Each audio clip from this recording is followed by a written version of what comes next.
adapting to the changing character of war. I'm Sidharth Kaushal. I'm a fellow here at the Military Sciences team at RUSI, and today it's my great pleasure to welcome Professor Wu Riqiang, who will be speaking to us on the subject of how relatively idiosyncratic assumptions regarding both the utility of nuclear weapons and how concept of deterrence sufficiency should be defined have produced in the Chinese context a very different approach to nuclear strategy than more conventional approaches emphasizing assured retaliation. Professor Wu is currently at Renmin University in China. He has been affiliated with institutions such as Harvard's Belfer Center, the Carnegie Tsinghua Center, and Dartmouth University. Prior to commencing his career as an academic, Professor Wu worked for a number of years at the China Aerospace Science and Industrial Corporation as a missile designer. His current research focuses on subjects such as arms control, strategic stability, space security, and missile defense. So it's a pleasure to have you with us, and thank you for making the time. Before I turn over to our speaker to commence his lecture, I'd just like to run through a couple of administrative details with you. Firstly, we are on Chatham House rules, so what our speaker says during his lecture is on the record, but the Q&A session is off the record. I would also direct everybody's attention to the Q&A button on the bottom right-hand corner of their screens and encourage you to make liberal use of it. We would love this to be as interactive as possible. And please do ask a question at any time it occurs to you, including during the lecture, and I can collate them for the Q&A session. So with that being said, Professor, over to you. Thank you. Thank you. It's my great honor and pleasure to be here. Thank you all for coming. Wait a minute. I'm going to talk my recent work on China's nuclear retaliatory capability, specifically on the modeling China's nuclear retaliatory capability. Why I'm doing this? Here are the different views of China's nuclear retaliatory capability and China's nuclear deterrent capability. So firstly, some people argue because China has assured retaliation capability, China can deter United States or other adversary. But other scholars believe China's nuclear retaliation cannot be assured. Therefore, China has no deterrent at all. So my view are different. I believe our nuclear retaliation cannot be assured, I believe. But in order to deter, you don't have to have assured retaliation capability. Some kind of uncertainty, so-called first strike uncertainty, is enough. Some degree of first strike uncertainty is enough. So, during Cold War, we have a lot nuclear exchange models for United States and Soviet Union, but there are not much models of China's nuclear retaliatory capability. RED has a report in 2015. There's a chapter of China's nuclear capability. However, their model is not, the details of their model are not disclosed. So other research are all based on qualitative research, not mathematical models. So my purpose is to build a simplified nuclear exchange model to and examine the evolution of China's nuclear retaliatory capability. So in order to build the model, we need to find some typical turning points from China's nuclear history. So here's the evolution of China's nuclear capability. So the first turning point is in 1974, in which year both Soviet Union and United States began to believe China had some nuclear retaliatory capability. This is because of the deployment of the DF-3, which is a liquid propellant and land mobile missile. But in 1974, China was still in the Cultural Revolution. It's a mess. So the PLA, the second artillery, who was responsible for China's nuclear missiles, the second artillery couldn't even launch the missiles by its own capability. They have to they have to do that under support from the industry or the test basis. So China didn't have that confidence for nuclear retaliation in 1974. So 10 years later, in 1984, Chinese leaders became confident of nuclear retaliation. This is the Cultural Revolution has added, and the PLA has independent large capability. And the second artillery entered combat duty. So 1984 is an important turning point. So after 1984, Chinese leaders began to talk about the Chinese nuclear retaliation. Before that, our leaders had never talked about that, never said that. So 1999 is another important turning point in China-US relations. In that year, because of the embassy bombing and the Cox report. So after the embassy bombing, China launched huge defense modernization programs, not just nuclear, everything, both conventional and nuclear capability. So the 1999 is another turning point. So in 2010, U.S. Nuclear Posture Review report, for the first time, the report said United States will maintain strategic stability with China.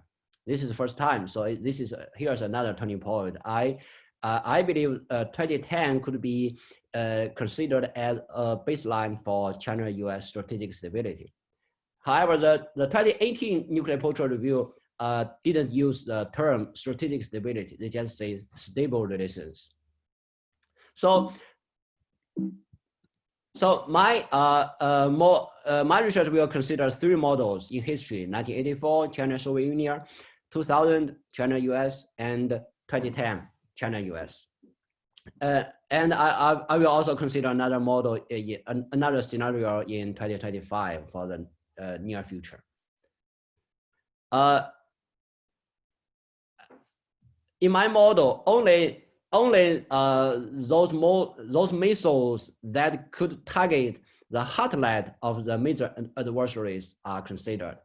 The heartland means the Soviet Union for the European part of the Soviet territory and the continental United States. So in 1984, only the DF4 and DF5 could target Moscow and the European part. So the 2000, the only weapon that could target continental United States is the DF5, the silo-based liquid propellant ICBM. So in 2010, China deployed the DF31A. And in 2025, we will have DF41. China's nuclear posture is special. So China's nuclear posture has important impact on China's nuclear survivability. Firstly, China's nuclear forces are de-alerted in peacetime, which means we have a special warhead base. So all the nuclear warheads are separated from the nuclear missiles. So, and all the warheads are stored in a special warhead base. And there are very few nuclear warheads in the missile bases.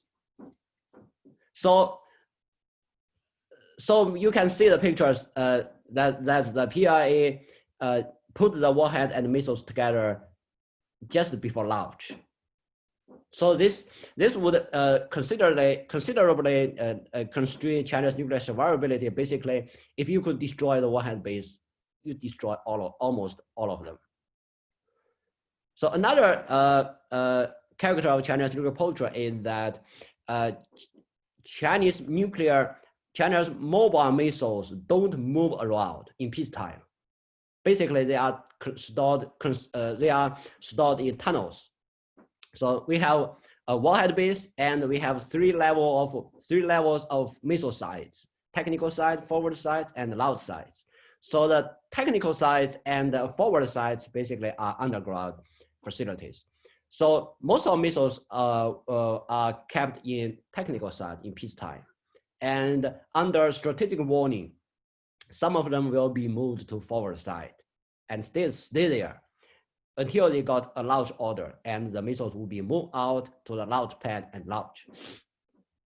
So, so we have a lot of mobile missiles, but the mobile missiles, basically, usually we say the mobile missiles are difficult to detect, so they are more survivable. But Chinese mobile missiles, they don't move around, so they are kept in tunnels. But the tunnels is easier, relatively much easier to detect and to destroy. So this also constrains China's nuclear survivability. So here's an example for the China's mobile missile. This is from a declassified US intelligence report, a DF4 site. Here's a missile tunnel, a tunnel for missile. So right outside, out of the tunnel, there's a launch pad. And there are also other 2 tunnels for propellants. So basically you prepare the missiles in the tunnel and move the missile out, erect missile, and load the propellant and launch. So here's I think this is the only picture you can see from declassified US intelligence report. So here's the result of the modeling. In 1984, so the probability of China's nuclear retaliation after first strike from Soviet Union is 64% for full alert status and 38% for day-to-day alert. So in 2000, because of the DF5 RCB silo-based ICBM are vulnerable, so China's nuclear retaliation almost zero. So in 2010, because of the deployment of the DF-31A solid propellant lead mobile missile, so the China's nuclear survivability is improved. So for the near future, US is developing its missile defense, and it has better reconnaissance capability. China is also develop and deploy new missiles like the DF-41. So basically the result is that China will maintain its nuclear deterrence capability. And so I believe in the predictable future, China's nuclear deterrence capability will be no lower than the 2010 level. As I said, 2010 could be considered as a baseline for China-US strategic stability. So this picture give you the number is for the probability that at least one warhead survive, at least one. So you might ask, one is not enough to deter. So here's give you the result of different numbers. So if you believe one is enough, then this is the number, the probability of China's retaliation. So if you believe 3, at least China need 3 warheads survive to deter. So here's the different number.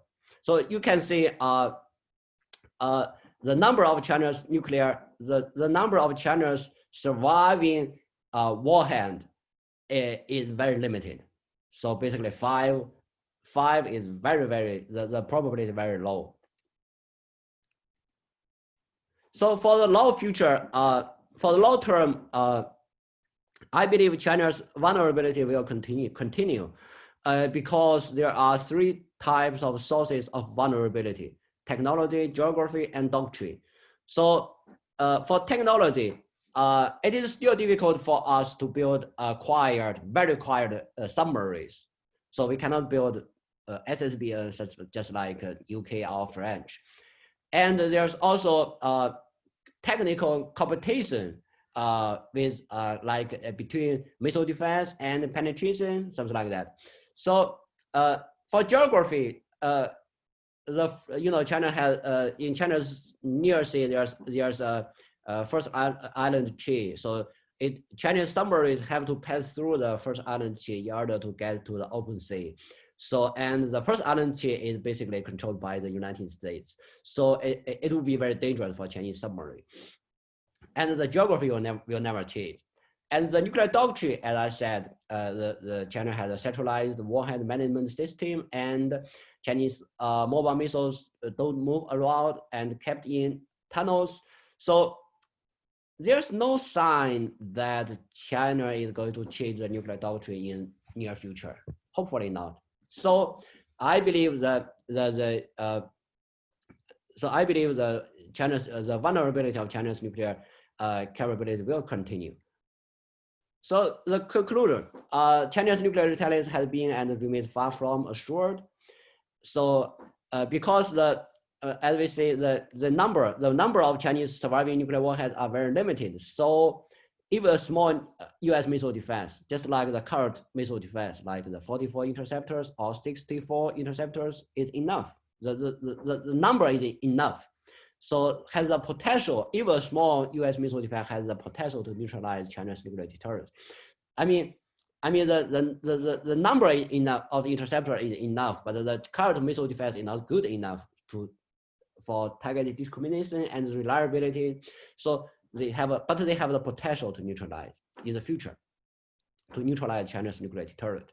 So third, uncertainty could contribute to maintain a stable deterrent relationship. And lastly, I believe mutual restraint is required for China and US to avoid arms race. Basically, I always say I'm pessimistic for this point. I believe we are going to see some kind of arms race between China and the United States. So here's for the future of China's nuclear posture and nuclear capability. I agree with a RED report in 2017. So probably China's nuclear posture, nuclear doctrine will maintain unchanged in the future, but the Chinese arsenal will be relatively bigger than today. So here's why we are going to see a nuclear arms race between China and the United States. I believe this is the best solution for both China and the United States. That means United States has a limited missile defense and China has a small nuclear arsenal. Just like, not today, I think today we are moving towards this one, like in 2010. However, it's unlikely. I think we are going to see this. What we are going to see is this here, like US has a bigger and better missile defense, and China also has a bigger nuclear arsenal. This is not a good solution, but I think this is likely to happen. Okay, I'll stop here. I think we are running out of time, and I'm looking forward to your questions.